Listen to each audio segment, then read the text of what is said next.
and where? What is the hidden job market and where would I actually find it? Is it hidden at all? And then how do we actually do it?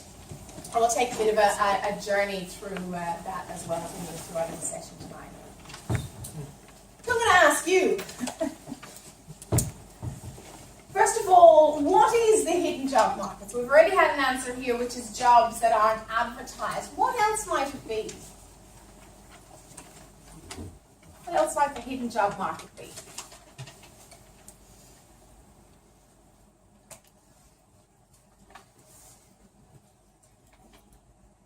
What about something like the Victorian government? How many jobs do you think in the Victorian government are filled via the hidden job market? Most of them. Yeah. But interesting enough, under our Victorian law, all jobs in Victoria for the Victorian government must be advertised. So every single job is advertised unless the Premier actually gives an exemption, so that's serious when they don't advertise a role. So how come a lot of those jobs are filled via the hidden job market? Huh? Yeah, that could be one strategy. Yeah, it could be one idea where it's a contact or a connection. So, yes, please. Sometimes the jobs are advertised internally.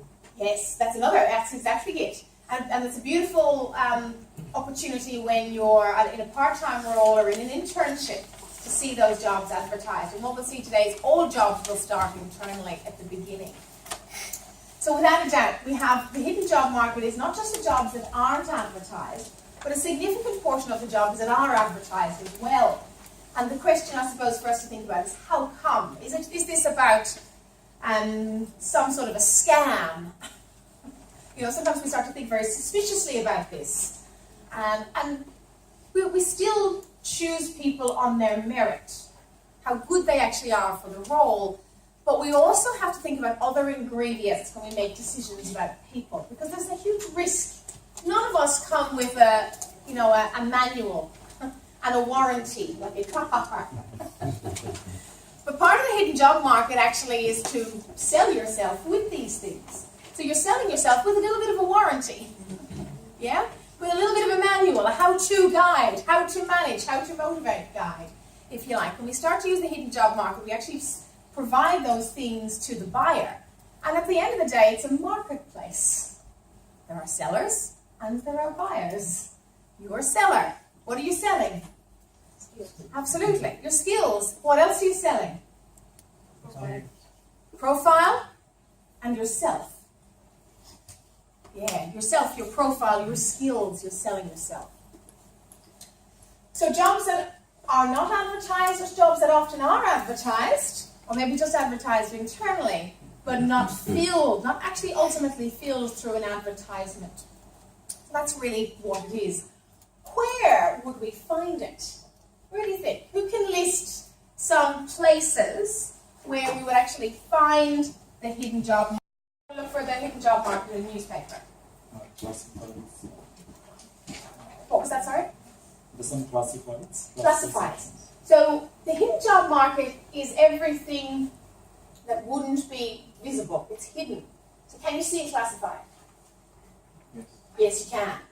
So when you think about something like the job pages in newspapers or something like Seek, or even the jobs that are advertised on LinkedIn, that's the visible job market, not the hidden job market. It's still a job market, it's still well worth pursuing.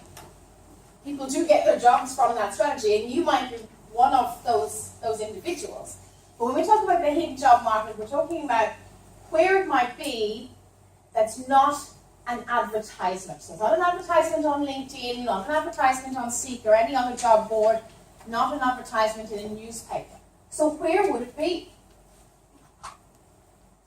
Word of mouth. Word of mouth. What do you mean by word of mouth? People just talking about it. Yeah. Networking. Yeah, we're going to have a look at exactly what that means and how to do it tonight. Fabulous. Where else would you find it? Company website. What would you be looking for on a company website? Career Career page. What would you see on a career page? Job advertisement. Job advertisement. Not hidden job market. Yeah, it's not hidden job market. But however, there might be some other interesting things on a company website that we might see, but it's not a job ad. Yeah? So there might be a lot of good information on a company website, but actually what we're not looking for, you can look at the ads as well. Don't get me wrong, you can definitely look at the ads as well. If we just take the very generous statistics, those generous statistics that were provided at the beginning, which are that 20% of the jobs are in the advertised market, 80% are in the hidden job market. Hey, there's some seats in here. Come and sit down, please. There's a couple in the middle here. Thank you very much. So 80-20, if you take those very generous statistics, what does that suggest to you in terms of how much of your time should you be spending on the ads, if we look at them as sort of the other category? How much of your time should you be spending on the advertised job market? How much of your time should you be spending on the hidden job market? What do you think? 20-80, that's exactly it. However, I see so many people do the opposite. They're spending 80% of the time looking at 20% of the jobs. Now, as well as 20% of the jobs, who is also looking at those 20% of the jobs? How many job seekers? Everybody. And this is really when we start to sort of look at these statistics. You've got 100% of the job seekers looking at 20% of the jobs. 80% of those people will not get their job from that means, that advertised means. Which means if you're going to be a smart job seeker, you've got to make sure that you only spend 20% of your time on something that's only going to give you a maximum return of 20%. In fact, if we look at those ABS statistics, it would be more like 1% of your time. But again, you can be really, really smart about this. And then you've got a huge portion of your time to invest. How much time per week do you think? If you're actively job seeking full time, how much time per week should you spend? 1 hour a week? 1 day a week? So 8 hours? Every day. How many hours per day every day? 1 hour? 2 hours? You've got yourself, when you're looking at job seeking, you've got yourself a full-time job. Minimum 40 hours a week. Minimum 40 hours a week. That's what it's going to take. That's a lot of time. Yeah. Now, if you're working in a part-time job, I would incorporate those hours in that, because you can see on step 6 there, you're already participating in the hidden job market if you're already working. Does that sort of make sense? Because you're meeting people and you're networking all the time. You just got to make sure you do it right, do it in the right way. So if you are working in a part-time job, or if you're in an internship or whatever it might be, if you're in an internship, a few of you are doing your internship at the moment, all you have now is 2 full-time jobs. Okay? And you've got your study on the top, and all the other reports and assessments that you need to do. So it's a pretty busy time. No time for life. I'm sorry, this is bad news, I know. But effectively, if you're in your internship, okay, maybe 20 hours per week. I'll let you have 20 hours per week for fun. You've got a 40-hour-week job. You've got 20 hours a week you need to spend on your job search. What do you think are the consequences, if you're in your internship, what are the consequences of not spending 20 hours per week job seeking in the hidden job market? What's going to happen at the end of your internship? You're jobless. That's exactly it. You're jobless. You feel a bit better because you've got some nice fresh work experience on your resume. But after 2 or 3 months, yeah, it's sort of devalued quite considerably. We know it's going to take 3 months for you to get a job, minimum. So you're going to be jobless for at least 3 months. Probably more like 6, probably even more like 9 months, given times of the year as well. What times of the year are the hottest time for particularly hidden job market activity in Australia? What times of the year are the hottest? Financial year? What do you mean by financial year? June, July? Yeah. So there's a lull just before June, and you know what I mean by lull? Quiet time just before June. People have spent their budget already. Yeah? Unless they're drastically trying to get rid of it, which most managers have already spent it and probably overspent it. So there's often a quiet time just before June. There's a quiet time just after July, after the school holidays. School holidays in Australia, means dead time. Dead, from a job-seeking decision-making point of view. Which means the next period that we're coming into, we do have a little bit of school holidays in September, but apart from that, the next period you're coming into is one of the busiest times of the year for job decision-making. The majority of managers will make their decisions about who to hire for any roles that they've got now fresh from their end of financial year or the new financial year budget. They're going to make it in September, October, and November. You've got a fantastic time now. December, January, school holidays. The only good thing about December from a hidden job market point of view, it's party season. Yes? Party. Yeah? When I say party, I mean like professional party, not sort of, DJs and that sort of stuff. So December can be good from that point of view, but that we're talking about from probably the first 3 weeks in December where most organisations would have their party, most associations would have parties, and most people would come out of the woodwork, come out of their offices, and go to these functions at the end of the year. So that's probably the only good thing about September, or about December. After that, you're looking at then February and March. So February, March, April, depending on when Easter is, that's another busy time. So really, and interesting enough, it's sort of, when you look at stock market and general stock market trends, it's the opposite of general stock market trends, European stock market trends too. So March, April, September, October, November, these are the hottest time for job seekers in, which means you're in a prime position now for all of you to get a full-time job before Christmas. How nice would that be? Lovely thing to celebrate with your family over the holiday time. So where else can we find it? What other places, what other locations, where else would it be?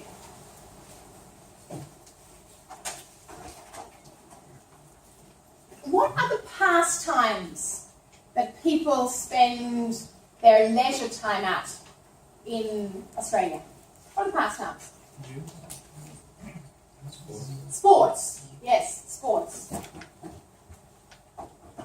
How many of you are an active member of any sporting club or organisation?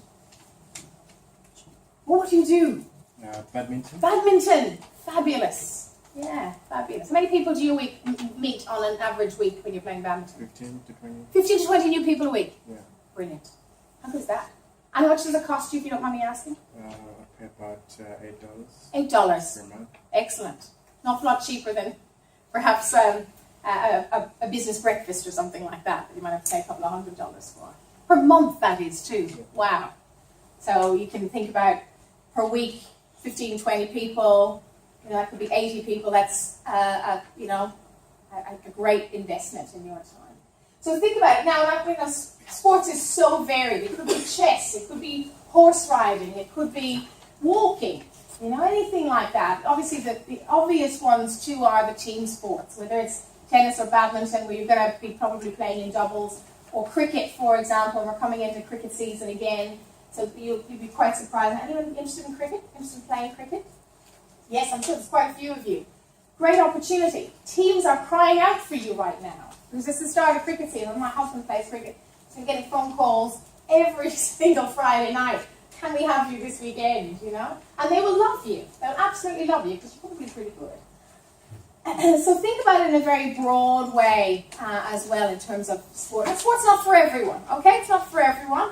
It's pretty big commitment as well. So sometimes it can be quite expensive, or it can be quite time consuming as well. What else do Australians do in their leisure time? Drink. Yeah. Well, let's just call it socialising. Yeah. So interesting enough, a lot of organisations now are, rather than ramping up the amount of sort of drinking events they have, they're reducing that because they realise that not everyone drinks from a health point of view or from a variety of different reasons. So they're actually moving away a little bit, but socialising is still up there. And that could be anything. That could be, from attending a local community festival on the weekend, to going to a concert, to holding a barbecue for some friends, whatever it might be. So any sort of socialising at all, having a movie night at home, anything like that that might incorporate some socializing. What else do people do with their leisure time? Traveling, yeah, absolutely, without a doubt. Yeah, without a doubt.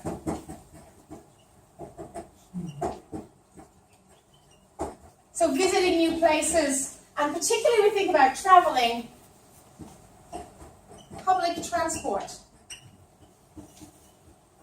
I had one client in a workshop like this, and I asked about job seeking. They said, oh, funny enough, the last job I got, I actually got it on a tram.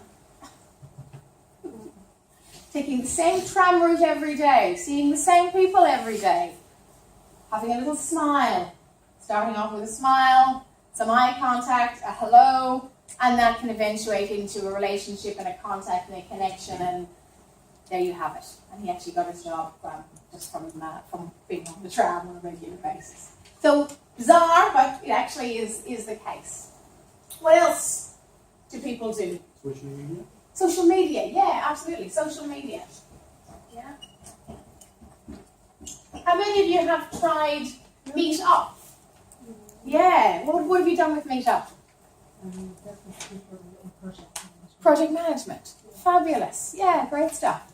So if you haven't heard of Meetup as a social media platform, it's quite good. It's very localized, so it'll be Meetup Project Management Melbourne. Yeah. And then the concept is you sort of get to know people through social media forum, and then you actually meet up face to face. So it really sort of tries to combine the best of both worlds. The best of social media, where it's becoming very difficult for us to meet people in our isolated communities, and then the best of face-to-face interaction. And you can do it for your technical area, or perhaps something that you're interested in terms of your own pastime or your own leisure pursuit. What else do people do?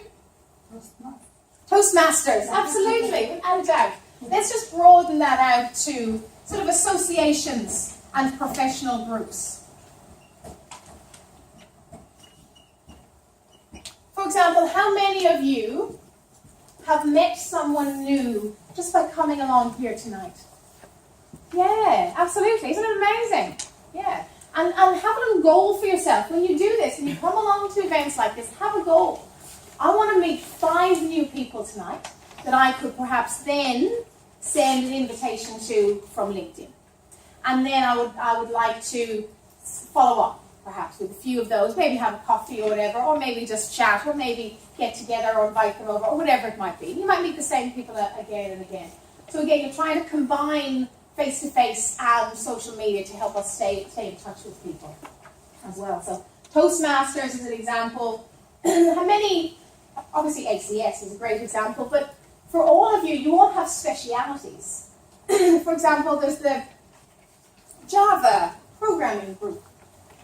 There's the Australian Business Analysis Association. There's tons and tons of these organisations that might just be for you. We want to keep you in ACS, of course, as the sort of premier group and premier association. But let's specialise, and you can sort of get in deeper. For example, I've been a member of 4 different professional associations since I set up my business. And again, I might attend a conference one year, or a Christmas event another year, or do some social interaction or social media chatting on some others. So it's just about using all the tools that we've got. What else? Where else?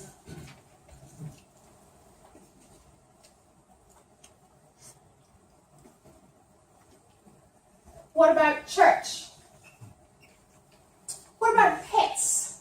Even if you don't have a pet, again, you can think about getting involved in sort of pet groups and pet associations or whatever it might be. Really what we're talking about here is anywhere that you could meet people. Absolutely anywhere that you could meet people. It could be a conference, it could be a seminar, it could be a webinar even. It could be a breakfast. It could be a Friday night, chat with friends or whatever it might be, or going out for dinner, anything like that at all, whatever you're into. And then don't forget to think about, what about your actual community? So, you're all, like me, from different countries.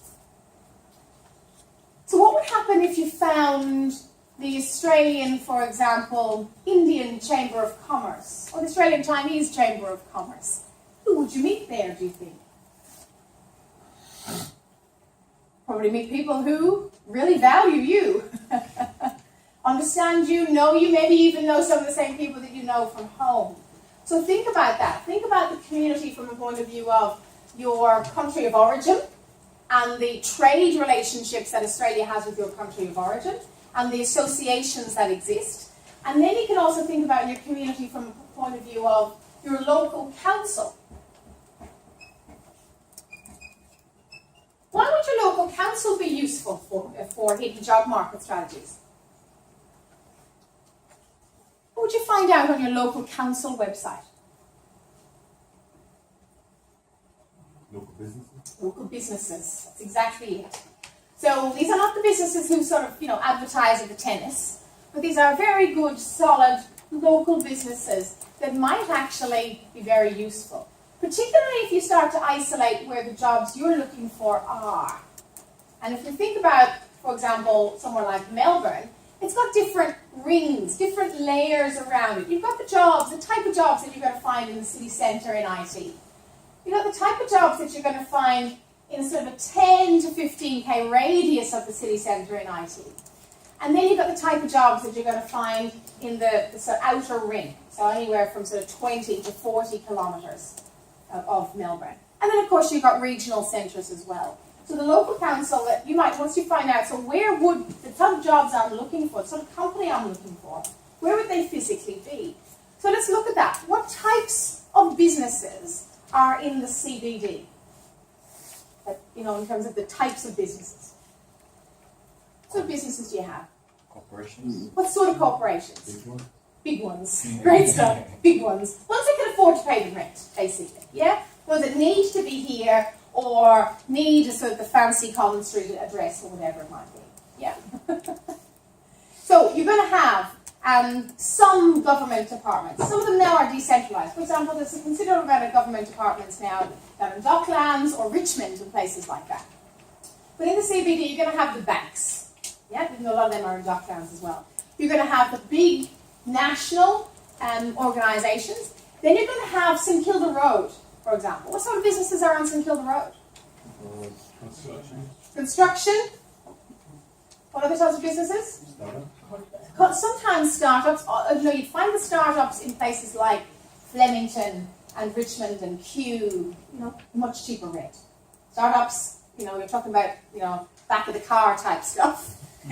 For example, MYOB, massive IT company, huge IT company, started in the garage in Geelong. Yeah? Now they have their office in Burwood. Yeah, so they're in that sort of 20-kilometre radius. One of my major clients is out there too, and there's actually quite a few. And if you know Berwick Highway, Hewlett Packard is out there, and Motorola, I think, is out there. There's a few IT companies out there as well. So really think about it. What type of company am I looking for? And really logically, where would they physically be? What's the county council? What's the local council for that particular area? Go on their website and you'll be able to find other businesses as well that might be similar or might trade with them, if you like. And if you're in an area perhaps that you're looking at systems, big systems or something like that, and maybe you want to look at larger organisations, you might want to look at Werribee, Laverton, Dandenong, Broadmeadows, the airport, those sorts of things. They're going to have, that's where a lot of data centres are. They're going to have big networks and that sort of stuff that perhaps, or if you're into network engineering or systems administration, those sorts of things, you're going to find those roles out in those areas. So it's right about really being quite strategic and quite logical. Not everyone comes to the city, but if you feel, I really want to come to the city every day, then you can focus your attention on those city roles as well. So the irony of the hidden job market is it's not hidden at all. It's absolutely everywhere. It's the supermarket that you go to. It's the coffee shop that you go to every day to buy your coffee. It's where you bought your lunch today. It's the public transport you've been on today. It's a taxi driver that perhaps you might meet. You just never know. In fact, it might be even in this room. There might be an opportunity for one of you in this room with one of the other of you. And I've seen that happen as well. So just to summarise, when we think about the hidden job market, we do things in a non-traditional way. we actually invert the pyramid, if you like. We start by looking at where are the jobs, rather than where are the job seekers. Where are the jobs is up the top. Where are the job seekers is down here with the advertisements and even the recruitment agencies, which we'll talk about a little bit tonight as well. But this is where the most job seekers are too. Where there's most job seekers, what does that mean for you?